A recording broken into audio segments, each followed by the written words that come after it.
जय शिवराय. शुभ सकाळ सगळ्यांना. चला आता मी उठलेली आहे. आता आवरून मी डब्यांचा स्वयंपाक बनवणार आहे. माझी थोडीशी तब्येत बरी नाही आहे, घसा पण माझा बसला आहे थोडासा, तर समजून घ्या. आणि तब्येत माझी बरी नाही आहे, त्याच्यामुळं थोडंसं ब्लॉग यायला लेट होईल, पण 100% मी टाकेन. तर ब्लॉग शेवटपर्यंत बघत राहा. मी आता चालली आहे दळण आणण्यासाठी.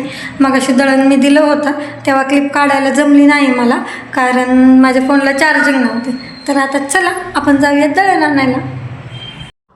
कसं आहे, एक गोष्ट सगळ्यांनी कायम लक्षात ठेवा, कितीही काहीही झालं तरी आपण आपलं काम आणि आपलं शिवकार्य ह्याच्यात फक्त बिझी राहावा.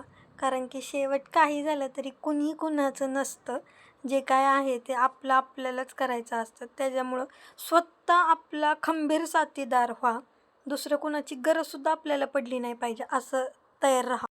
ज्यावेळेस तुम्ही स्वतःसाठी स्वतः खंबीर व्हाल त्यावेळेस तुम्ही शिवरायांची रणरागिणी असाल. ही गोष्ट कायम लक्षात ठेवा.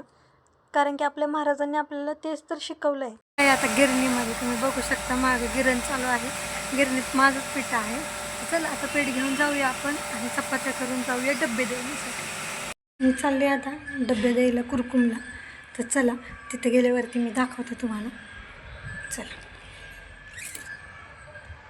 तर आल्यानंतर मी जरा शूटचं काम करत बसले होते. चला मी आता आलेली आहे डब्बे वगैरे देऊन घरी.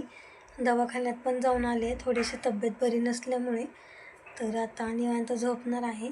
तर गुड नाईट. जय शंभूराजे. Bye bye.